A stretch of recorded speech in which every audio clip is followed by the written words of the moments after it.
বছর পূর্ণ না হওয়ায় মোটরসাইকেল চালাতে গিয়ে বড়সড় জরিমানার মুখে পড়তে হলো এক যুবকের পরিবারকে। পশ্চিম আগরতলা থানার এলাকায় এই ঘটনায় যুবকের পরিবারের কাছ থেকে 25,000 টাকা জরিমানা আদায় করা হয়েছে। ঘটনা সম্পর্কে পশ্চিম আগরতলা থানার দায়িত্বপ্রাপ্ত পুলিশ কর্মকর্তা রানা চ্যাটার্জি জানান, রুটিন চেকিং এর সময় আমরা দেখতে পাই যে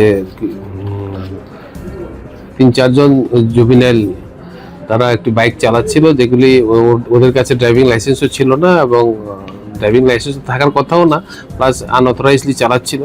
তখন আমরা নতুন যে আমাদের মোটর ভেহিকেল অ্যাক্ট অনুযায়ী বাইকটাকে আমরা সিজ করি আমাদের সাব ইন্সপেক্টর কৃষ্ণধন দেবনাথ, এবং চেকিংয়ের ছিল যে ইন্সপেক্টর থারাড আলম।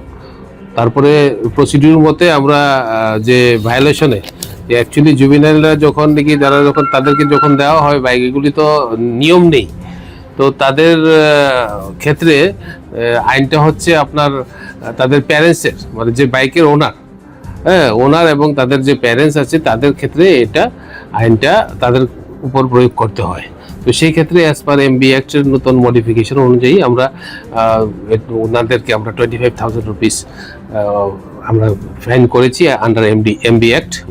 এবং আমরা একটা সবাইকে আমরা মেসেজ দিচ্ছি যে জুবিনাইল যারা আছে তাদেরকে যাতে আনটিল এন্ড আনলেস তাদের অফিসিয়াল এজ যেটা এমবি অ্যাক্ট অনুযায়ী যদি না হয় তাদেরকে যাতে না দেওয়া হয়, এবং মোটর ভেহিকেলস রুলস অনুযায়ী সব কিছু মেনটেন করি যাতে আপনার গাড়ি বা স্কুটার বা বাইক চালানো হয়।